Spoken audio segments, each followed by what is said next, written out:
નમસ્તે, કેમ છો તમે બધા? આજની વાર્તા છે સંબંધોનું સત્ય. તો ચાલો આજની વાર્તા શરૂ કરીએ. મમતાબેન રૂમની દિવાલ પર લટકાવેલા અશોકભાઈના ફોટા સામે બેઠા હતા. તેમની આંખો આંસુઓથી ભીની હતી. બરાબર 1 મહિના પહેલા તેમના પતિ અશોકભાઈ તેમને એકલા છોડીને જતા રહ્યા હતા અને તે ક્ષણે તેમનું આખું વિશ્વ છીનવાઈ ગયું હતું. પતિથી અલગ થવાથી સંપૂર્ણપણે ભાગી પડેલા મમતાબેને અશોકભાઈના ફોટા તરફ જોતા ધ્રુજતા અવાજે કહ્યું, કાશ ભગવાન મને પણ તમારી સાથે બોલાવી લેતા તો હું પણ શાંતિથી જતી રહેતી અને તમે પણ મારા વિશે વિચાર્યું નહીં. તમારા વિના હું કેવી રીતે રહીશ? હવે આ દુનિયામાં મારા માટે શું બાકી રહ્યું છે? ત્યારે તેમને લાગ્યું કે ફોટામાંથી અશોકભાઈનો અવાજ ગૂંજતો હોય. મમતા, જો હું ત્યાં નથી તો શું થયું? બાળકો તો છે તારી સાથે. તેમને તારી જરૂર છે. તારી હિંમત રાખવી પડશે. મમતાબેને આંખો બંધ કરી અને 2 આંસુ તેમના ગાલ પર વહી ગયા. પણ તેમને ખબર ન હતી કે તેમના 2 દીકરા અને વહુ વચ્ચે શું ચાલી રહ્યું છે.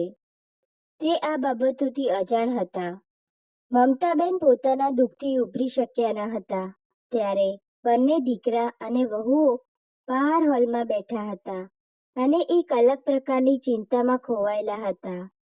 પણ આ ચિંતા ન તો મા સાથે સંબંધિત હતી કે ન તો પિતાજીના આત્માની શાંતિ સાથે. આ ચિંતા સીધી રીતે તેમના પિતાએ છોડી ગયેલી મિલકત અને પૈસા સાથે સંબંધિત હતી. નાનો દીકરો આકાશ પહેલા બોલ્યો, ભાઈ, આ એક સારો મોકો છે. માં અત્યારે ખૂબ જ દુઃખમાં છે. તમે આ કાગળો તેમની પાસે લઈ જાઓ અને તેના પર સહી કરાવી લો. નહીતર આખી સંપત્તિને 2 ભાગને બદલે 3 ભાગમાં વહેંચવી પડશે. માં ઈચ્છે છે કે આપણા બંને ભાઈઓ સાથે આપણી બહેન પ્રાચીને પણ મિલકતમાં ભાગ મળે, પરંતુ આપણે આવું નહીં થવા દઈએ. હવે તમે જલ્દીથી જાઓ. ત્યારે વિશાલે આકાશ તરફ જોયું. તું પાગલ થઈ ગયો છે? તેણે ચીડથી કહ્યું. હું આ બધું નથી કરી શકતો. માં શિક્ષિત છે. જો તેમણે કાગળો ખોલીને વાંચી લીધા તો શું થશે? પછી તો બધું ઊંધું થઈ જશે. આટલું કહીને વિશાલે તેની પત્ની અંજલિ તરફ જોયું, જાણે તે કંઈક કરવાની અપેક્ષા રાખતો હોય. પણ અંજલિ પહેલાથી જ પાછળ હટી ગઈ. ના બાબા, મને કંઈ ના કહો, તેણીએ સ્પષ્ટ કહ્યું. તેઓ દુઃખમાં છે, પણ હજુ પણ તેઓ ભાનમાં છે. તેમની પાસે ગરુડ જેવી આંખો છે. જો એકવાર શંકા થઈ ગઈ અને તેઓ વાંચવા બેસી ગયા તો આખું રહસ્ય ખુલી જશે. મારાથી તો નહીં થાય આ કામ. વાતાવરણમાં થોડી વાર માટે શાંતિ છવાઈ ગઈ. પછી આકાશની પત્ની સ્વાતિ, જે એક ખૂણામાં ઊભી રહીને બધું સાંભળી રહી હતી, હસતી હસતી આગળ આવી. અરે, એમાં ડરવાની શું જરૂર છે? ફક્ત એક સહી તો લેવાની છે માજી પાસેથી. આ મારા માટે બાળકોની રમત છે. આ કાગળ મને આપો અને જુઓ કે હું આ રમત કેવી રીતે રમું છું. તેના અવાજમાં એક વિચિત્ર આત્મવિશ્વાસ હતો. વિશાલ અને અંજલિએ શંકાસ્પદ નજરે સ્વાતિ તરફ જોયું, પણ સ્વાતિએ ઝડપથી કાગળો ઉપાડ્યા અને રસોડા તરફ ગઈ. થોડી વારમાં તે ચાની ટ્રે લઈને પાછી આવી. ટ્રે પર 2 કપ ચા, થોડા બિસ્કિટ અને ચહેરા પર એ જ સ્મિત જે ઘણીવાર સ્વાર્થ છુપાવવા માટે વપરાય છે. લો માજી, સ્વાતિએ રૂમમાં પ્રવેશતાની સાથે જ કહ્યું. હું ગરમ ગરમ ચા લાવી છું. અને આંસુ? તમે ફરીથી આંસુ વહાવી રહ્યા છો? તે માજી પાસે બેઠી અને તેમના ધ્રુજતા હાથ પકડીને બનાવટી દુઃખથી પોતાનો અવાજ ભારે કરી દીધો. માજી, જન્મ અને મૃત્યુ ભગવાનના હાથમાં છે. બસ પ્રાર્થના કરો કે પિતાજી જ્યાં પણ હોય તેઓ ખુશ રહે. શું તમને દુઃખી જોઈને તેમના આત્માને શાંતિ મળશે? ત્યારે મમતાબેને ચાનો કપ પકડીને ઊંડો શ્વાસ લીધો. સ્વાતિએ વાતચીત આગળ વધારી. અને માજી, જો તમે આવી રીતે દુઃખમાં ડૂબેલા રહેશો તો ઘર કોણ સંભાળશે? અમારા બધાનું શું થશે? પિતાજી તો ઈચ્છતા હશે ને કે તમે હિંમત રાખો. કહેતા કહેતા સ્વાતિની આંખો છલકાઈ ગઈ. એ આંસુ સાચા હતા કે નકલી એ તો ફક્ત એ જ જાણતી હતી. પણ મમતાબેનનું હૃદય પીઘળી ગયું. તેમણે સ્વાતિને પોતાની નજીક બોલાવી અને ગળે લગાવી દીધી. દીકરી, તું સાચું કહે છે. હું મારા દુઃખમાં એટલી ખોવાઈ ગઈ હતી કે હું તમારા બધાની ચિંતા કરવાનું ભૂલી ગઈ. ત્યારે સ્વાતિએ હળવા સ્મિત સાથે કહ્યું, બસ માજી, હવે તમારા આંસુ લૂછી નાખો. આ લો, ચા પીઓ, કડક અને ગરમ, જેવી તમને ગમે છે. મમતાબેને શાંતિથી માથું હલાવ્યું અને ચા પીવા લાગ્યા. પણ પહેલો ઘૂંટ લેતાની સાથે જ સ્વાતિએ અચાનક માથું હલાવ્યું અને નાટકીય સ્વરમાં કહ્યું, અરે, હું પણ કેટલી ભૂલક્કડ છું માજી. તમારા જોડે એક બે કાગળો પર સહી કરાવવાની હતી અને જુઓ, હું વાતો વાતોમાં ભૂલી ગઈ. મમતાબેને ચાનો કપ ટેબલ પર મૂક્યો અને ભવા ચડાવીને સ્વાતિ તરફ જોયું. કયા કાગળો વહુ? તેમના અવાજમાં થોડી શંકા હતી. સ્વાતિએ તરત જ પોતાનું સ્મિત પહોળું કર્યું, જાણે કોઈ માસૂમ બાળક પોતાની ભૂલ છુપાવવાનો પ્રયાસ કરી રહ્યો હોય. અરે માજી, કંઈ ખાસ નહીં.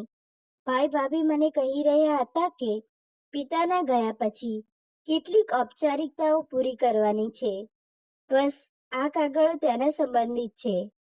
આટલું કહીને સ્વાતિ ઝડપથી બહાર ગઈ અને તે કાગળો લઈ આવી. બસ માજી, અહીં અને અહીં.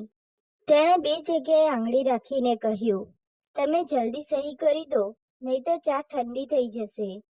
તેના અવાજમાં એટલી આત્મીયતા હતી કે કોઈને તેના પર શંકા ન થાય. મમતાબેને કાગળો તરફ જોયું. તેમના ચશ્મા ઉપાડવા લાગ્યા, પણ પછી અટકી ગયા. સ્વાતિની વાતોએ તેમને એક વિચિત્ર ભરોસામાં બાંધી દીધા હતા. મમતાબેને વધારે ધ્યાન આપ્યા વિના બતાવેલી જગ્યાએ સહી કરી. તેમને ક્યાં ખબર હતી કે તે હસ્તાક્ષરોમાં તેમનો વિશ્વાસ, તેમની આશા અને તેમના અધિકારો બધું જ તેમની પાસેથી છીનવી લેવામાં આવશે.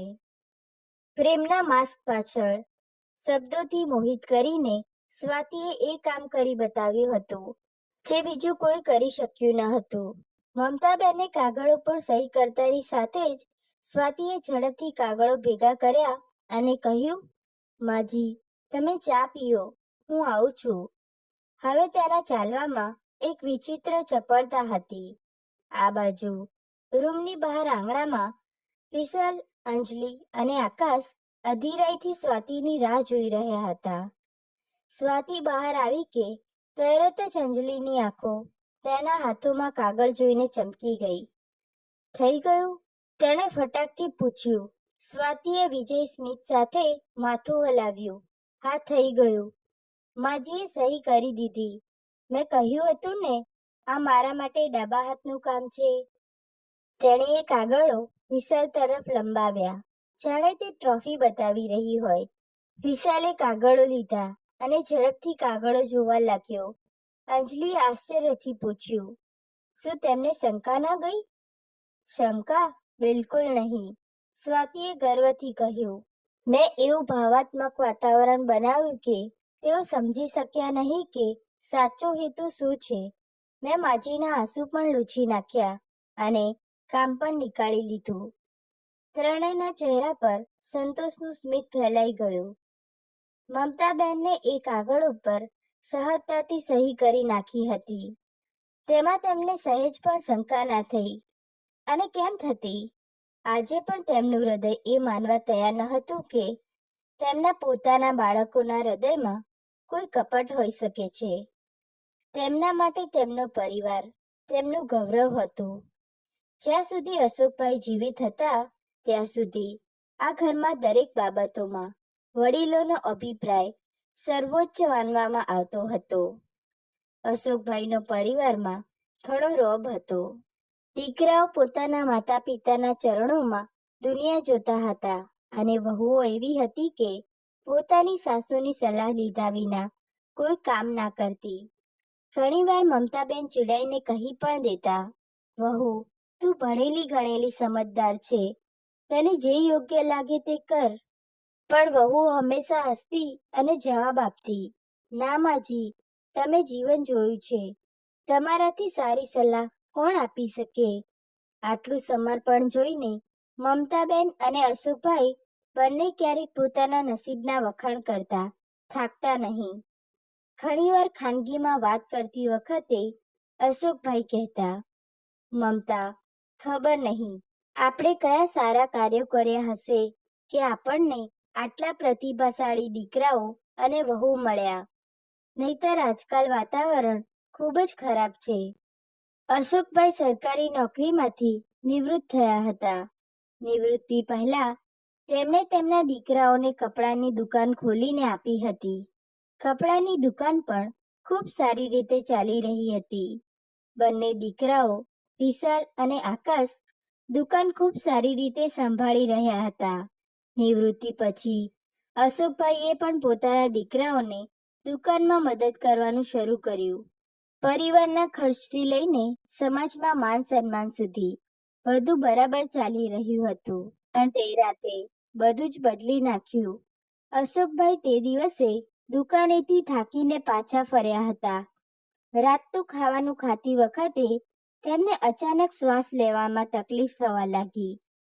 કોઈ કંઈ સમજે તે પહેલા જ અશોકભાઈએ આ દુનિયાને અલવિદા કહી દીધી. તે દિવસ પછી મમતાબેન અંદરથી તૂટી ગયા. તેમને એવું લાગ્યું કે જાણે તેમના જીવનનો એક ભાગ કપાઈને પાછળ છૂટી ગયો છે. પરંતુ તેઓ હજુ તેમના પતિના અલગ થવાના દુઃખમાંથી બહાર આવ્યા પણ ન હતા કે ઘરમાં કાવતરાના બીજ વાવવા લાગ્યા. તે દિવસ પછી તેમને ધીમે ધીમે ખ્યાલ આવ્યો કે તેમની વહુઓનું વર્તન થોડું બદલાઈ ગયું છે.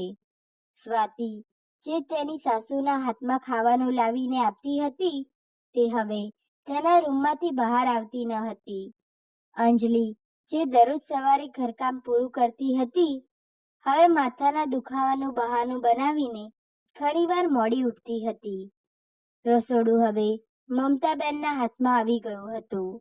ઝાડુ મારવું, પોતું કરવું, વાસણ ધોવા, શાક કાપવા, રસોડામાં ઊભા રહીને રોટલી બનાવી, બધું કામ હવે તેમની જવાબદારી હતી. જ્યારે તેમણે પૂછ્યું કે નોકરાણી કેમ નથી આવી રહી, ત્યારે આકાશે કહ્યું હતું કે માં, દુકાનમાં ખાસ કમાણી થતી નથી, આપણે ખર્ચ ઓછા કરવો પડશે. વિશાલે એમ પણ કહ્યું, ઘરમાં આટલા બધા લોકો છે, કામ વહેંચી શકાય છે. પણ કંઈ વહેંચાઈ રહ્યું ન હતું. કામ ફક્ત એક જ વ્યક્તિ પર છોડી દેવામાં આવ્યું હતું, અને તે હતા મમતાબેન. તેઓ સવારથી સાંજ સુધી કામ કરતા હતા.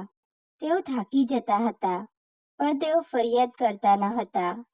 તેઓ વિચારતા હતા કે આ બધું મુશ્કેલ સમયની વાત છે, સમય સાથે બધું સારું થઈ જશે. પણ સમય તો તેમની વિરુદ્ધ કાવતરું કરી રહ્યો હોય તેવું લાગતું હતું. થાક અને દુઃખ વચ્ચે મમતાબેને તેમના મનને શાંત કરવાનો માર્ગ શોધી કાઢ્યો. દરરોજ સાંજે તેઓ થોડો સમય કાઢીને નજીકના મંદિરમાં જતા. ત્યાંની શાંતિ અને પવિત્ર વાતાવરણ તેમને આંતરિક શાંતિ આપતું.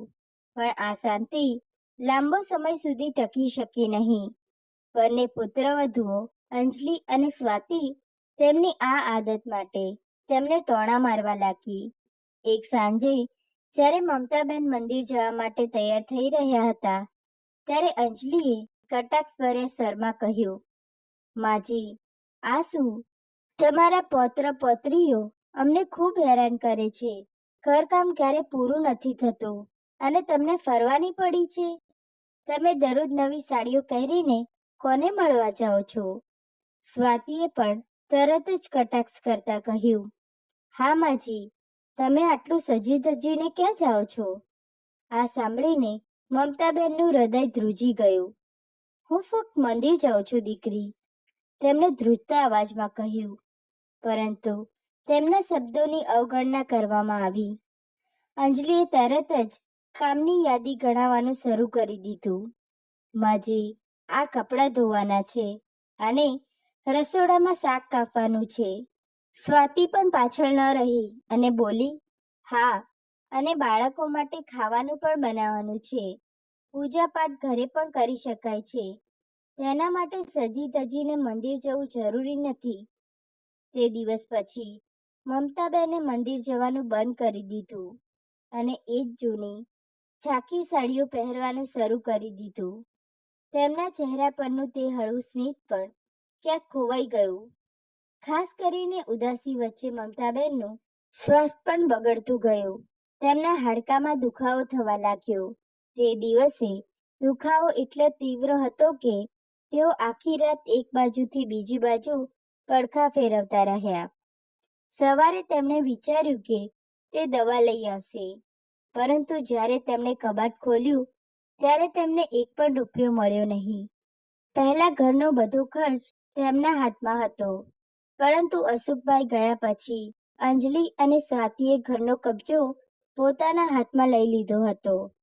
હિંમત ભેગી કરીને તેમણે અંજલિને કહ્યું, વહુ, શું મને 100 કે 200 રૂપિયા મળી શકે? મારે દવા ખરીદવી છે. અંજલિએ એક પણ ક્ષણ બગાડ્યા વિના જવાબ આપ્યો, માજી, ઘરનો ખર્ચ ઘણો વધી ગયો છે. હવે દરેક વસ્તુ માટે પૈસા નથી નીકળી શકતા. 10-15 દિવસ પછી દવા લઈ આવજો. જરૂરી સામાન હજુ બાકી છે. આ સાંભળીને મમતાબેન ચૂપ થઈ ગયા. પૈસાની કોઈ અછત ન હતી. સમસ્યા હતી પ્રેમ, આદર અને આત્મીયતાની. નહીં તો તેઓ પોતાની વૈભવી વસ્તુઓ પર બધું જ ખર્ચ કરી રહ્યા હતા. થોડા દિવસો સુધી આવું જ ચાલ્યું. પછી તેમની દીકરી પ્રાચી 3-4 દિવસ માટે તેના પિયર આવી. પ્રાચીને જોતા જ તેમનો ચહેરો ચમકી ગયો. પ્રાચી પણ તેની માને જોઈને ખુશ થઈ ગઈ, પણ તેની આંખો તેની માની આંખોમાં થાક વાંચી રહી હતી. માં, તમે ઠીક છો? મમતાબેન હસ્યા. હા દીકરી, તું આવી ગઈ. તને જોઈને જ મારી તબિયત સારી થઈ જાય છે. પણ પ્રાચીને થોડું વિચિત્ર લાગતું હતું. તેની માં દર વખતે તેના પ્રશ્નો ટાળતા. તેઓ થોડા ચિંતામાં દેખાતા. પ્રાચીએ વિચાર્યું, કદાચ પિતાની યાદમાં માં આવી બની ગઈ છે. સમય જતાં બધું સારું થઈ જશે. પ્રાચી ઘરે રહીને બધાને સાથ આપતી, કામમાં મદદ કરતી, માને રાહત આપતી. 3 દિવસ વીતી ગયા અને પ્રાચીને બીજા દિવસે તેના સાસરે પાછા ફરવું પડ્યું. મમતાબેન બેચેન હતા. તેમની પરંપરા હતી કે તેઓ તેમની દીકરીને ખાલી હાથે ન મોકલતા, પણ તેમની પાસે કંઈ ન હતું. તેઓ ફરીથી સ્વાતિ અને અંજલિ પાસે ગયા. વહુ, પ્રાચી આજે પાછી જઈ રહી છે. મને તેને આપવા માટે થોડા પૈસા આપો ને. ત્યારે અંજલિએ ભવા ચડાવીને કહ્યું, માજી, હું તમને કેટલી વાર કહું, ઘરમાં પૈસા નથી. સ્વાતિએ કહ્યું, દરેક વસ્તુ પર પૈસા તો નથી ફેંકી શકાતા. દીકરી છે તો પિયર આવી હતી, તેણે સેવા કરી. શું હવે દર વખતે કંઈક આપવું જરૂરી છે? આ સાંભળીને મમતાબેનનું હૃદય તૂટી ગયું, પણ તેઓ ચૂપ રહ્યા. તેઓ મનમાં બેચેની અનુભવવા લાગ્યા. તેઓ વિચારવા લાગ્યા કે મારા બેંક ખાતામાં ઘણા પૈસા જમા છે. હું બેંકમાંથી ઉપાડી લાવીશ. તેઓ છુપાઈને બેંકમાં ગયા. જ્યારે તેઓ તેમના ખાતામાંથી પૈસા ઉપાડવા લાગ્યા, ત્યારે બેંકના કર્મચારીએ તેમને કંઈક એવું કહ્યું જે સાંભળીને મમતાબેન ચોંકી ગયા. તેમના ખાતામાં એક પણ રૂપિયો ન હતો. આ કેવી રીતે શક્ય છે દીકરા? મારા ખાતામાં સારી એવી રકમ હતી. જ્યારે તેમણે બેંક મેનેજરને પૂછ્યું ત્યારે તેણે કહ્યું, માજી, તમે જાતે જ તમારી સહી સાથે કાગળો મોકલ્યા હતા. તે રિક્વેસ્ટ પર તમારું ખાતું મિસ્ટર વર્મા સાથે જોઈન્ટ કરવામાં આવ્યું હતું. પછી તેમની સૂચના પર બધા પૈસા ધીમે ધીમે ઉપાડી લેવામાં આવ્યા. પણ મેં ક્યારેય કોઈ જોઈન્ટ ખાતાનું ફોર્મ નથી ભર્યું. અને મારી સહી? મેં તો કોઈ સહી જ કરી નથી. મેનેજરે નમ્રતાથી તેમની સામે એક ફોર્મ મૂક્યું. માજી, આ જુઓ, તમે આ ફોર્મ પર જાતે સહી કરી છે. આમાં તમારા ખાતાને તમારા દીકરા મિસ્ટર વર્મા સાથે જોઈન કરવાની રિક્વેસ્ટ હતી. પ્રક્રિયા પૂર્ણ થતાની સાથે જ થોડા દિવસોમાં જ આખી રકમ ઉપાડી લેવામાં આવી. બેંક મેનેજરની વાતોથી મમતાબેનના હોશ ઉડી ગયા. મમતાબેન થોડી વાર સ્તબ્ધ ઊભા રહ્યા. પછી તેમણે ધ્રુજતા હાથે કાગળ ઉપાડ્યું. સહી તેમની જ હતી. અને પછી તેમને તે દિવસ યાદ આવ્યો જ્યારે સ્વાતિ તેમના માટે ચા લાવી હતી અને 2 કાગળ ઉપર સહી કરાવી હતી. તેઓ સમજી ગયા કે મીઠા શબ્દો, ખોટા બહાના અને નિર્દોષતાની આડમાં તેમને છેતરવામાં આવ્યા છે. અને મારા પતિ અશોકભાઈના ખાતાનું શું થયું? તેમાં નિવૃત્તિના લગભગ 60 લાખ રૂપિયા હતા. બેંક મેનેજરે ફાઇલો જોઈ અને કોઈ પણ ખચકાટ વગર કહ્યું, માજી, તે ખાતું હવે બંધ થઈ ગયું છે. મિસ્ટર અશોકભાઈના અવસાન પછી એ ખાતામાં કોઈ નોમિની ન હોવાથી તેમના મૃત્યુ પ્રમાણપત્ર અને કુટુંબ સંમતિ પત્રની નકલના આધારે ખાતું બંધ કરવામાં આવ્યું હતું. તેમાં બાકીની રકમ અધિકૃત પરિવારના સભ્યોના ખાતામાં ટ્રાન્સફર કરવામાં આવી હતી. તમારા દીકરાઓ મિસ્ટર વિશાલ વર્મા અને મિસ્ટર આકાશ વર્મા એ અરજી કરી હતી. એ કાગળો પર તમારી સહી પણ લગાવવામાં આવી હતી. હવે મમતાબેનનું હૃદય બેસવા લાગ્યું. સ્વાતિના એ મીઠા શબ્દો તેમના કાનમાં ગૂંજતા હતા, જે તેણે કાગળો પર સહી કરાવતા પહેલા કહ્યું હતું. અને પછી મમતાબેને ફોર્મ વાંચ્યા વિના સહી કરી દીધી હતી. હવે તેઓ સમજી ગયા હતા કે તે પ્રેમળ શબ્દો ફક્ત એક યુક્તિ હતા, લાગણીઓના નામે બનાવેલો ફાંસીનો ફંદો હતો. એક સહી અને બધું ખતમ. આટલું કહેતા મમતાબેનના પગ નીચેથી જમીન ખસી જવા લાગી. બેંકમાં ખુરશી પર બેસતા તેમનું માથું ફરવા લાગ્યું. તેમના શરીરમાં કોઈ જીવ બચ્યો ન હતો. હે ભગવાન, શું આ મારા પોતાના લોકો છે? મારા દીકરાઓ, મારી વહુઓ, શું તેઓ મને આટલો મોટો દગો આપી શકે છે? ખૂબ જ મુશ્કેલીથી પોતાને સંભાળતા ઘરે પહોંચ્યા. તેમનો ચહેરો નિસ્તેજ થઈ ગયો હતો. ઘરે પહોંચતાની સાથે જ તેમણે એક ઊંડો શ્વાસ લીધો અને હિંમત ભેગી કરીને કહ્યું, વિશાલ, આકાશ, મારે તમારા બધા સાથે વાત કરવી છે. અહીં આવો. બધા તેમના રૂમમાં આવ્યા. તમને બધાને શરમ ના આવી મારી જોડે આટલો મોટો દગો કરતા? તમે મારા અને તમારા પિતાના ખાતામાંથી બધા પૈસા ઉપાડી લીધા. મમતાબેનનો અવાજ ધ્રુજતો હતો. ત્યારે વિશાલે હળવા સ્વરમાં કહ્યું, માં, તમને ખબર તો છે, દુકાનનો ધંધો બરાબર ચાલી રહ્યો નથી. અમે ચિંતામાં હતા અને તમારા ખાતામાં લાખો રૂપિયા હતા. તેથી અમે વિચાર્યું કે તેને ઉપાડી લઈએ અને કોઈ કામ માટે વાપરીએ. આ સાંભળીને મમતાબેનનો ચહેરો ગુસ્સાથી લાલ થઈ ગયો. તેમના અવાજમાં દુઃખની સાથે આગ પણ હતી. વિશાલ, આ ફક્ત પૈસા ઉપાડવાની વાત નથી. તે મને છેતરપિંડી કરીને સહી કરાવી. તે મને કહ્યું પણ નહીં કે આ કાગળો શા માટે છે. તે ક્ષણે સ્વાતિ ગર્જના કરતી બોલી, હા, છેતરપિંડીથી પૈસા કઢાવી લીધા છે. તો કહો, હવે તમે શું કરશો? જો અમે પૈસા ના કાઢતા તો કોણ જાણે તે પૈસાના કેટલા ટુકડા થઈ જતા. અમારા વિશે વિચાર્યા વિના તમે કહ્યું હતું કે તમારી દીકરીનો પણ તમારા પૈસામાં હિસ્સો હશે. અંજલિએ પણ સંમતિમાં માથું હલાવ્યું. હા માજી, આજકાલ દીકરીઓ સાથે પૈસા કોણ વહેંચે છે? આ બધા આદર્શો હવે ફક્ત પુસ્તકોમાં જ સારા લાગે છે. જો બધું તમારા હિસાબથી થતું તો અમને શું મળતું? આ સાંભળીને મમતાબેનનું શરીર શૂન્ય થઈ ગયું. તેઓ ધડામ કરીને પલંગ પર બેસી ગયા. હે ભગવાન, શું તમે મને આ દિવસ જોવા માટે જીવતી રાખી છે?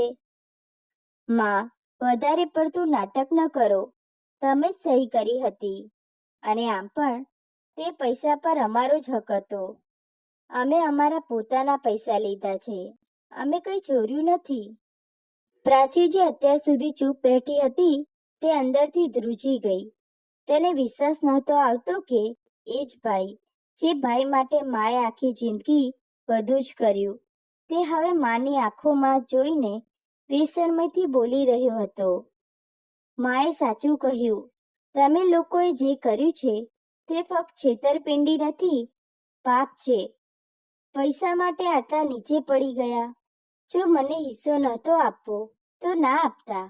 કમસે કમ માનો વિશ્વાસ તો ના તોડતા. પ્રાચીએ બોલવાનું પૂરું પણ કર્યું ન હતું ત્યારે અંજલિ વચ્ચે બોલી પડી. અમે સારી રીતે જાણીએ છીએ કે તમને શા માટે મુશ્કેલ પડી રહી છે. સ્પષ્ટ કહો ને, તમને ભાગ જોઈએ છે. ત્યારે સ્વાતિએ કહ્યું, આ બધી મુશ્કેલીનું મૂળ પ્રાચી બહેન છે. અમને ખબર છે કે તેમના માસૂમ ચહેરા પાછળ કેટલો લોભ છુપાયેલો છે. આ સાંભળીને પ્રાચી સ્તબ્ધ થઈ ગઈ. તેને લાચાર નજરે તેના ભાઈઓ તરફ જોયું. કદાચ કોઈ તેને સાથ આપશે, પણ વિશાલે સ્પષ્ટ કહ્યું, તારે અમારા ઘરમાં દખલ કરવાની જરૂર નથી પ્રાચી. તું તારા ઘરનું ધ્યાન રાખ. અમે જોઈ લઈશું કે અહીં શું અને કેવી રીતે કરવું. આકાશે પણ કહ્યું, હા, તારે હવે અહીંયા કઈ લેવા દેવા નથી. પિતાજી હવે નથી રહ્યા અને અમે માનું ધ્યાન રાખી લઈશું. તું તારા ઘરે જઈ શકે છે. પ્રાચી તેના ભાઈઓની વાત સાંભળીને ચોંકી ગઈ.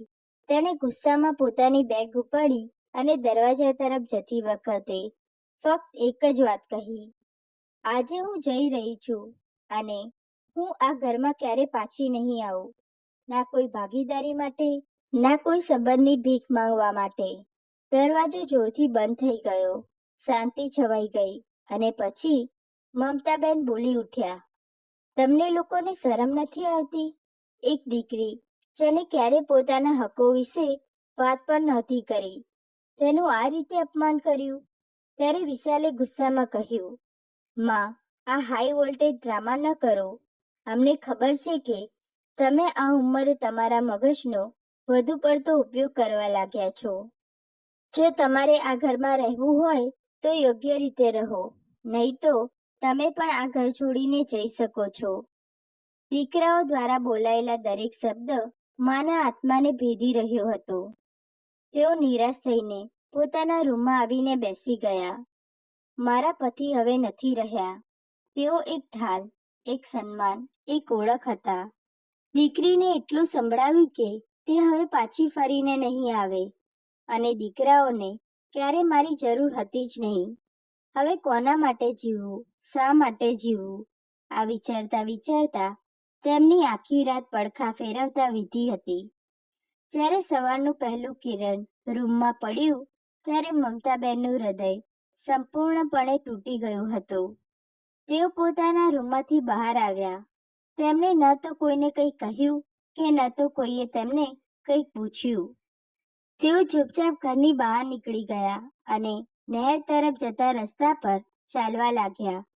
તેઓ રસ્તાની વચ્ચે ચાલી રહ્યા હતા. ચારે બાજુ ગાડીઓના હોર્નના અવાજો આવી રહ્યા હતા, પણ તેમને કંઈ સંભળાતું ન હતું. સામેથી એક ઝડપથી આવતી ટ્રક અનિયંત્રણ રીતે આવી રહી હતી. ટક્કર થોડી જ ક્ષણો દૂર હતી, પણ તે ક્ષણે પાછળથી કોઈએ તેમને પકડી લીધા અને સમયસર ખેંચી લીધા. બંને રસ્તાની બાજુમાં પડી ગયા. ધૂળ અને કાંકરીના કારણે બંનેને નાની મોટી ઈજાઓ થઈ, પણ મમતાબેનને વધુ ઈજા થઈ. તેમના ઘૂંટણ અને કોણીમાંથી લોહી વહી રહ્યું હતું. વાહનના અવાજ વચ્ચે તે માણસે જોરથી બૂમ પાડી, તમે ઠીક છો? આ તમે શું કરવા જઈ રહ્યા હતા? એક ભારે અવાજ તેમના કાનમાં પડ્યો. મમતાબેને ધીમે ધીમે આંખો ખોલી અને તેમની સામે એક આધેડ વયના માણસને જોયું. તેમની ઉંમર લગભગ મમતાબેન જેટલી જ હશે. તેમના ચહેરા પર ચિંતા હતી. તેઓ દૂરથી લથપથ હતા. હું નજીકની દુકાનમાંથી કંઈક ખરીદવા આવ્યો હતો, તેમણે કહ્યું. મેં અચાનક તમને રસ્તા પર આ રીતે જોયા. તમને આટલો મોટો ટ્રક દેખાયો નહીં? મમતાબેનની આંખો ભીની હતી. તેઓ ફક્ત એટલું જ બોલી શક્યા, તમે મને કેમ બચાવી? હું જીવવા નથી માંગતી. તેમના અવાજમાં એટલી બધી પીડા હતી કે તેમની સામે ઊભેલી વ્યક્તિ, જેનું નામ રમેશભાઈ હતું, તેઓ એક ક્ષણ માટે સ્તબ્ધ થઈ ગયા. તેમણે મમતાબેનને ટેકો આપીને ઊભા કર્યા. આવી વાતો ન કરો. વિચાર્યા વગર આવું પગલું ભરવું યોગ્ય નથી. તમે ખૂબ જ ચિંતામાં લાગો છો. તમને ઈજા પણ થઈ છે. ચાલો પહેલા ક્લિનિક જઈએ. નજીકના ક્લિનિકમાં રમેશભાઈ અને મમતાબેનની ઈજા ઉપર પાટો બાંધવામાં આવ્યો. પછી તેમણે કહ્યું, ચાલો હું તમને તમારા ઘરે મૂકી દઉં. પણ મમતાબેને માથું હલાવ્યું. ના, હું ત્યાં પાછી જવા નથી માંગતી. તેમના અવાજમાં પીડા હતી. રમેશભાઈ સમજી ગયા કે જ્યારે કોઈ વ્યક્તિ આ રીતે રસ્તા પર મૃત્યુ શોધી રહ્યો હોય છે, ત્યારે તે સ્પષ્ટ છે કે તે એકલો છે, ખૂબ જ એકલો. મારી સાથે આવો. એક માણસ તરીકે મારી ફરજ છે કે હું બીજા વ્યક્તિને મદદ કરું. આટલું કહીને રમેશભાઈએ મમતાબેનને તેમની કાર સુધી ટેકો આપ્યો અને તેમને તેમના ઘરે લઈ ગયા.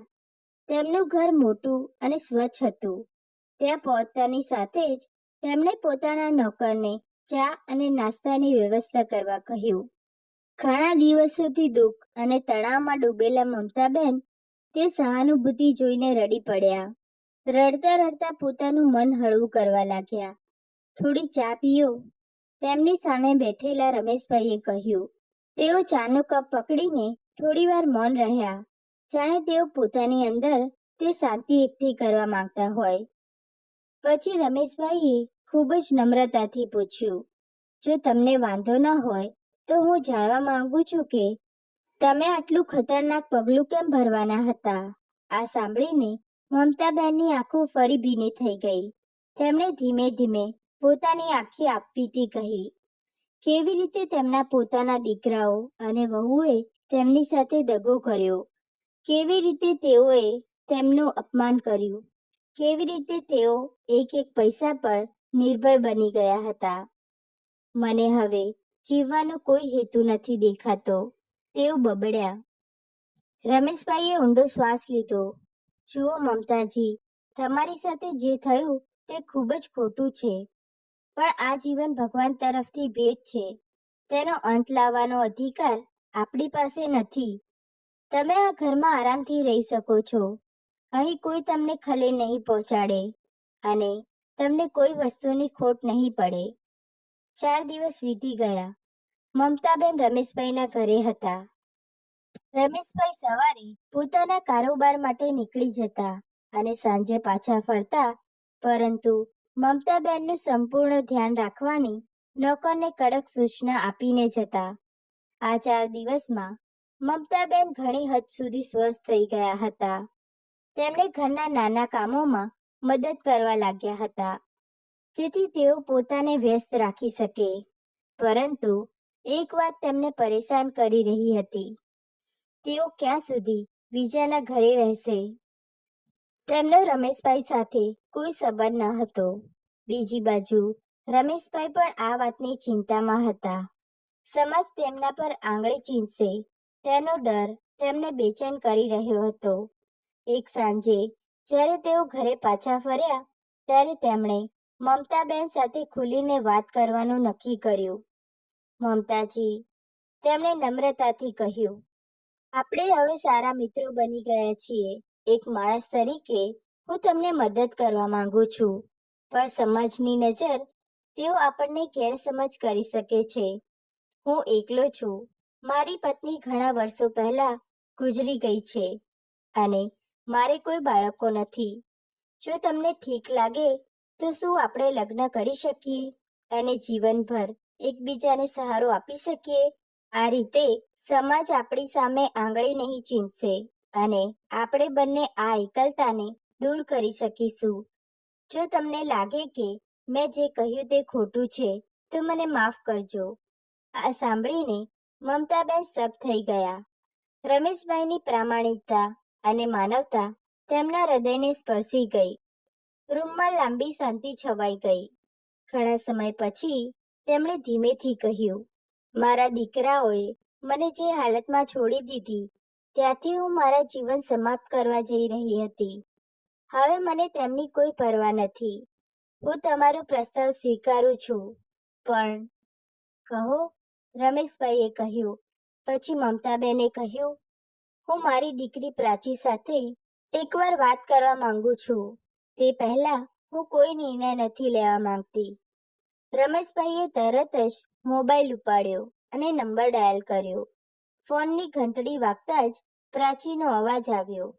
હા માં, તમે ક્યાં છો? હું તમને ક્યારની શોધી રહી છું. તમે અમને ખૂબ ડરાવી દીધા. મમતાબેનની આંખો ભીની થઈ ગઈ, પણ હવે તેમના અવાજમાં એક વિચિત્ર મક્કમતા હતી. હું ઠીક છું દીકરી, અને આજે મારે તારી સાથે એક ખૂબ જ જરૂરી વાત કરવી છે. પોતાનું સરનામું આપતા તેમણે તેમની દીકરીને આબા કહ્યું. જ્યારે પ્રાચી તે ઘરમાં પહોંચી ત્યારે રમેશભાઈએ દરવાજો ખોલ્યો. પ્રાચી પહેલા તો આશ્ચર્યચકિત થઈ ગઈ. તમે કોણ છો? અને માં, તમે અહીંયા? રમેશભાઈએ હસીને તેને અંદર આવવા કહ્યું. પછી તેને આખી વાત કહેવામાં આવી. મમતાબેને કેવી રીતે પોતાનું જીવન સમાપ્ત કરવાનું વિચાર્યું. આ અજાણી વ્યક્તિએ તેમનો જીવ કેવી રીતે બચાવ્યો અને તેમને માન આપ્યું. ત્યારે પ્રાચીની આંખો આંસુઓથી ભરાઈ ગઈ. પણ એ સાંભળીને કે તેની માં એટલી બધી ભાંગી પડી હતી કે તેમણે પોતાનું જીવન સમાપ્ત કરવાનો નિર્ણય લીધો હતો, તેનું હૃદય તૂટી ગયું. તેણે રમેશભાઈ તરફ જોયું અને હાથ જોડીને કહ્યું, રમેશજી, તમે મારી માને બચાવી જ નહીં, પણ તેમને સહારો પણ આપ્યો. હું તમારી આભારી છું. પછી તેણીએ તેની મા તરફ ફરીને કહ્યું, માં, મારી સાથે આવો. હું તમને મારી સાથે લઈ જઈશ. મારા સસરે તમને કોઈ તકલીફ નહીં પડે. પણ મમતાબેને પ્રાચીનો હાથ પકડીને શાંત સ્વરે કહ્યું, પ્રાચી, મેં ઘણું વિચાર્યું છે. હવે હું અહીં રહીને મારું જીવન નવેસરથી શરૂ કરવા માંગુ છું. રમેશજીએ મને આદર અને સહારો આપ્યો છે. અમે બંને એકબીજા સાથે લગ્ન કરવા માંગીએ છીએ. પ્રાચી પહેલા તો આશ્ચર્યચકિત થઈ ગઈ. તેની નજર તેની માના ચહેરા પર અટકેલી હતી, પણ પછી તેણે હસીને માથું હલાવ્યું. માં, જો આ તમારો નિર્ણય છે તો મને કોઈ વાંધો નથી. 2 દિવસ પછી મમતાબેન અને રમેશભાઈએ સાદગીથી કોર્ટ મેરેજ કર્યા. પ્રાચી તેમની સાથે હતી. તેની આંખોમાં તેની મા માટે ગર્વ હતો. કોર્ટની ઔપચારિકતાઓ પૂર્ણ થયા પછી રમેશભાઈએ મમતાબેનનો હાથ પકડીને કહ્યું, હવે આ જીવન આપણા બંનેનું છે. હું વચન આપું છું કે હું તમને ક્યારે દુઃખી નહીં થવા દઉં. મમતાબેન અને રમેશભાઈ હવે પતિ પત્ની હતા અને તેમનો સંબંધ પ્રેમ, આદર અને વિશ્વાસના મજબૂત બંધનથી બંધાયેલો હતો. રમેશભાઈનું ઘર હવે મમતાબેન માટે નવું ઘર બની ગયું હતું.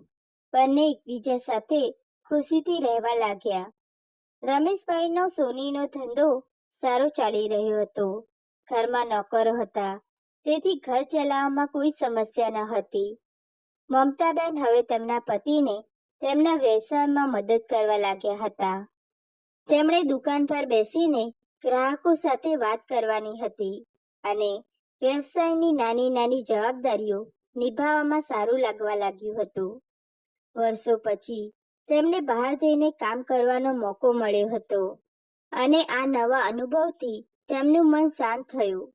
રમેશભાઈ પાસે પૈસાની કોઈ કમી ન હતી, પણ તેમની ખરી સંપત્તિ તેમનું મોટું હૃદય હતું. તેઓ દાનમાં માનતા હતા અને દરેક સારા કાર્યમાં ઉત્સાહપૂર્ણ ભાગ લેતા હતા. મમતાબેન પણ દરેક પગલે તેમની સાથે હતા અને તેમની હાજરીએ રમેશભાઈના જીવનમાં એક નવો રંગ આપ્યો. આ ઘટનાને 2 વર્ષ વીતી ગયા, પરંતુ આ 2 વર્ષમાં મમતાબેનના દીકરાઓ વિશાલ અને આકાશ કે તેમની પુત્રવધુઓ અંજલિ અને સ્વાતિએ એકવાર પણ તેમની માની માફી માંગવાનો કે તેમનો હાલ જાણવાનો પ્રયાસ કર્યો નહીં. તેમણે કપટથી લીધેલા પૈસા વૈભવી વસ્તુઓ અને જુગાર પાછળ ખર્ચી નાખ્યા. દુકાનની હાલત પહેલાથી જ ખરાબ હતી અને હવે તે ગીરવે મુકાઈ ગઈ હતી. ઘરમાં પૈસાની ખૂબ જ અછત હતી. વિશાલ અને આકાશ દિવસ રાત એકબીજા સાથે લડતા રહેતા હતા અને અંજલિ અને સ્વાતિ એકબીજા પર દોષારોપણ કરતા. હવે બંને ભાઈઓ વચ્ચે ફક્ત તણાવ અને કડવાશ જ બાકી હતી. એક દિવસ શહેરના સૌથી મોટા મંદિરમાં કાનાજીની મૂર્તિ સ્થાપિત કરવાનો ભવ્ય સમારોહ હતો. હંમેશા ધાર્મિક પ્રવૃત્તિઓમાં ભાગ લેતા રમેશભાઈ તેમની પત્ની મમતાબેન સાથે ત્યાં ગયા હતા. તેમણે કાનાજીને એક સુંદર સોનાનો મુગટ અર્પણ કર્યો. આ જોઈને મંદિરમાં હાજર બધા લોકો તેમની ઉદારતાના વખાણ કરવા લાગ્યા. રમેશભાઈ જાણતા હતા કે મમતાબેન ખૂબ જ મધુર ભજન ગાય છે. તેમણે હસતા હસતા કહ્યું, મમતા, આજે કાના માટે ભજન ગાઈને સંભળાવ. મમતાબેન શરૂઆતમાં થોડા ખચકાટ અનુભવતા હતા. ઘણા વર્ષો પછી તે આટલા બધા લોકોની સામે ગાવા જઈ રહ્યા હતા. પરંતુ રમેશભાઈની પ્રેરણા અને કાનાજી પ્રત્યેની તેમની ભક્તિએ તેમને હિંમત આપી. ભજન ગાવાનું શરૂ કરતાની સાથે જ મંદિરમાં એક જાદુઈ શાંતિ છવાઈ ગઈ. તેમનો મધુર અવાજ અને ભાવાત્મક ગાયન બધાને મંત્રમુગ્ધ કરી દીધું. ભજન પૂરું થતાં જ તાળીઓનો ગડગડાટ શરૂ થયો. લોકો તેમના વખાણ કરતા થાકતા ન હતા. ઘરે પાછા ફરતી વખતે રમેશભાઈએ ગર્વથી કહ્યું, મમતા, તમે તો કમાલ કરી દીધી. તમારા અવાજમાં જાદુ છે જે સીધું હૃદયને સ્પર્શી જાય છે. બીજા દિવસે સ્થાનિક અખબારોમાં મંદિર સમારોહના સમાચાર પ્રકાશિત થયા.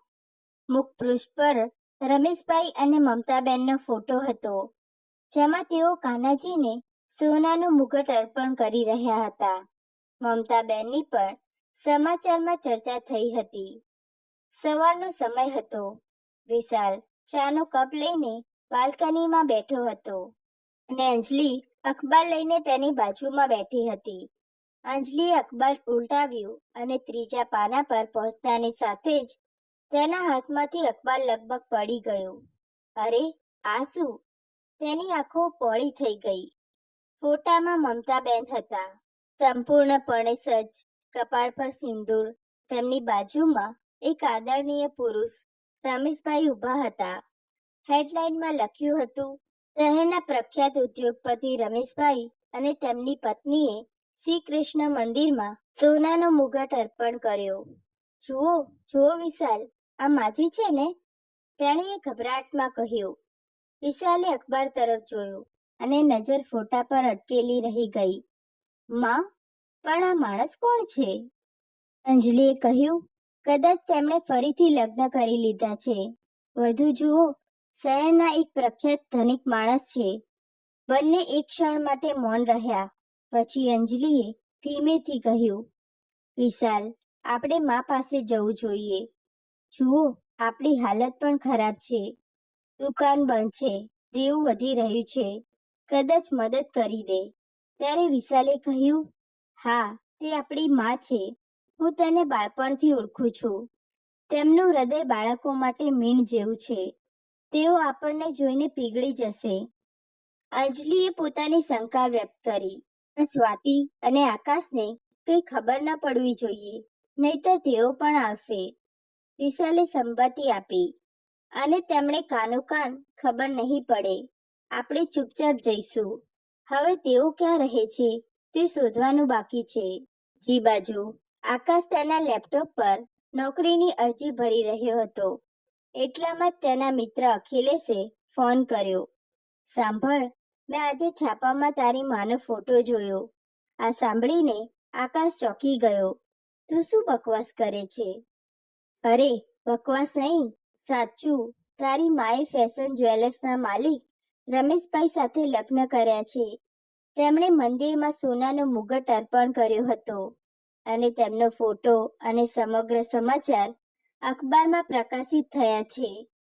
આકાશે તરત જ તેના લેપટોપ પર એક ન્યૂઝ સાઇટ ખોલી અને ઈ-પેપર કાઢ્યું. ફોટો જોતાની સાથે જ તેણે તેના પર ઝૂમ ઇન કર્યું. તેની આંખો પહોળી થઈ ગઈ. ખરેખર આ તો માં જ છે. ફોટો જોઈને તેની આંખો ચમકી ગઈ. તેણે તરત જ સ્વાતિને ફોન કર્યો અને કહ્યું, સ્વાતિ, જો માએ એક ધનવાન માણસ સાથે લગ્ન કર્યા છે. આ રમેશભાઈ કોઈ નાનો સોની નથી. તેમનો ઘરેણાંનો ખૂબ મોટો શોરૂમ છે. આપણે મા પાસે જવું જોઈએ. કદાચ હવે આપણને મદદ મળી જાય. તેઓ આપણને મદદ કરી શકે છે. સ્વાતિએ પહોળી આંખો સાથે ફોટા તરફ જોતા કહ્યું. બીજા દિવસે વિશાલ અને અંજલિએ ગુપ્ત રીતે રમેશભાઈનું સરનામું શોધી કાઢ્યું અને તેમના ઘરે પહોંચ્યા. અંજલિએ નકલી માસૂમ સ્મિત કરીને દરવાજો ખખડાવ્યો. રમેશભાઈએ દરવાજો ખોલ્યો. તેમની નજર અંજલિ અને વિશાલ પર અટકેલી હતી અને તેમના ચહેરા પર કડક હાવભાવ હતા. તમે કોણ છો? તેમણે પૂછ્યું. જોકે તે સારી રીતે જાણતા હતા કે આ એ જ લોકો છે જેમણે મમતાજી સાથે દગો કર્યો હતો.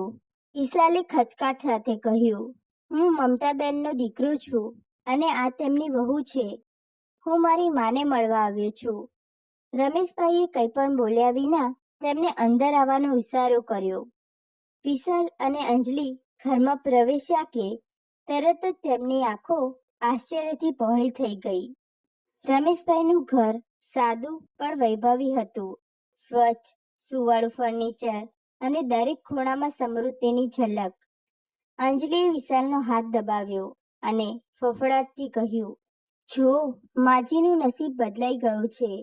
વિશાલની આંખો લોભથી ચમકી રહી હતી, પણ તે કંઈ બોલે તે પહેલા જ આકાશ અને સ્વાતિને હોલમાં બેઠેલા જોઈને તે આશ્ચર્યચકિત થઈ ગયો. તમે લોકો અહીંયા? વિશાલે ભ્રમર ઊંચી કરીને પૂછ્યું. સ્વાતિએ કટાક્ષમાં જવાબ આપ્યો, કેમ? તમે શું વિચાર્યું? અમને ખબર નહીં પડે? અખબાર બધાને મળે છે ભાઈ. પછી આકાશે ચહેરા પર સ્મિત સાથે રમેશભાઈ તરફ જોયું. ખૂબ જ મુશ્કેલીથી અમને માં મળી છે. અમે એકવાર અમારી માને ખોઈ ચૂક્યા છીએ. આ વખતે અમે તેમને ખોવા નથી માંગતા. તેના અવાજમાં કૃત્રિમતા હતી, પણ તેની આંખો રમેશભાઈના ઘરની સુંદરતાને તાકી રહી હતી. એટલામાં જ મમતાબેન હોલમાં આવ્યા. તેમના ચહેરા પર એક ચમક હતી જે મનની શાંતિ વ્યક્ત કરતી હતી. તેઓ પહેલાના સમયના તૂટેલા મમતાબેન ન હતા. તેમના ચહેરા પર આત્મવિશ્વાસ અને ગૌરવ હતું. વિશાલ, અંજલિ, આકાશ અને સ્વાતિ તેમને જોઈને તેઓ એક ક્ષણ માટે સ્તબ્ધ થઈ ગયા. માજી?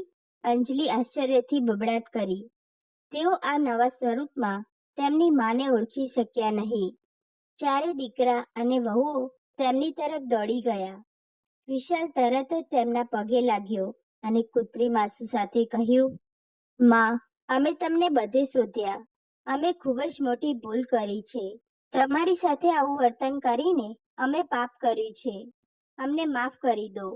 આકાશ અને સ્વાતિ પણ તેમના પગે પડ્યા. સ્વાતિએ રડતા રડતા કહ્યું, માં, તમે અમને 100 જૂતા મારી લો, પણ અમારી સાથે ચાલો. તમારા વિના ઘર જેવું નથી લાગતું. ત્યારે અંજલિએ પણ રડતા રડતા કહ્યું, માજી, અમે જે કર્યું તે ખોટું હતું, પણ હવે અમે સુધારવા માંગીએ છીએ. અમને એક તક આપો. મમતાબેનની આંખો ભીની થઈ ગઈ. પોતાના દીકરા અને વહુઓને આ રીતે પોતાના પગે પડતા જોઈને તેમનું હૃદય સ્નેહથી ભરાઈ ગયું.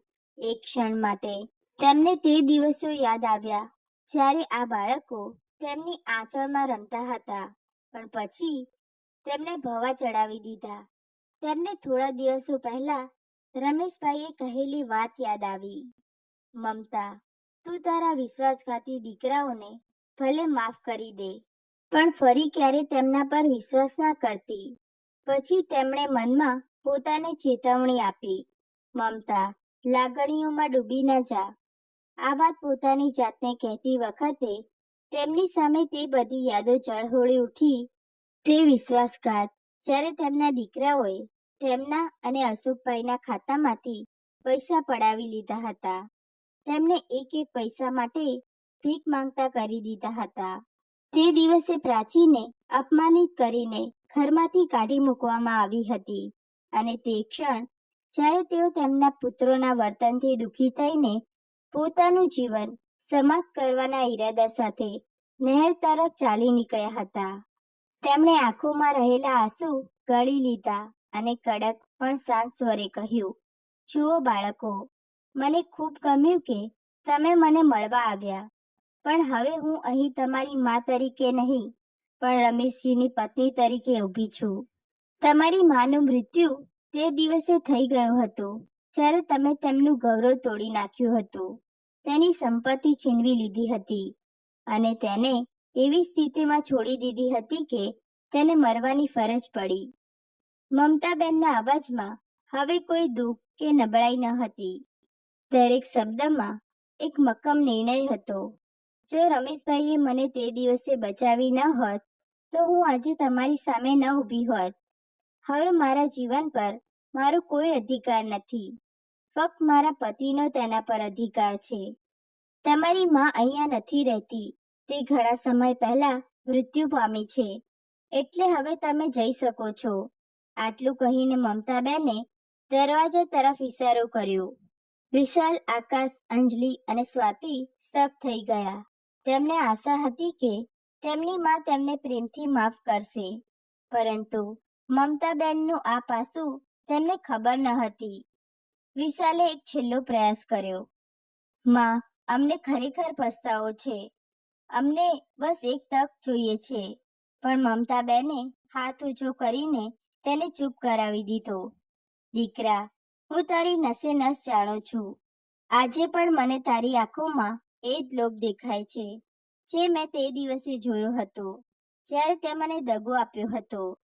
રમેશભાઈ, જે અત્યાર સુધી ચૂપચાપ ઊભા હતા, આગળ આવ્યા અને કહ્યું, તમે બધાએ સાંભળી લીધું. આ મારી પત્નીનો નિર્ણય છે. હવે કૃપા કરીને ચાલ્યા જાઓ. ચારે ભારે હૃદય સાથે દરવાજા તરફ આગળ વધ્યા. તેઓ પાછળ ફરીને મમતાબેનને વારંવાર જોઈ રહ્યા હતા, એવી આશામાં કે કદાચ તેમના હૃદયના કોઈ ખૂણામાં કોઈ સ્નેહ જાગશે અને તેઓ તેમને રોકશે. પણ મમતાબેને નજર ફેરવી લીધી. દરવાજો બંધ થતાં જ મમતાબેનની આંખોમાંથી આંસુના 2 ટીપાં વહી ગયા. રમેશભાઈએ તેમનો હાથ પકડીને કહ્યું, મમતા, તે બિલકુલ ઠીક કર્યું. જેમના હૃદયમાં તારા માટે આદર નથી, તેઓ તારા પ્રેમને લાયક નથી. તો તમને વાર્તા કેવી લાગી? જો તમને વાર્તા ગમી હોય તો લાઈક, કોમેન્ટ અને શેર કરજો. અને જો તમે નવા હોય તો ચેનલને સબસ્ક્રાઇબ કરજો. તો ચાલો ફરી મળીએ એક નવી વાર્તા સાથે. આવજો.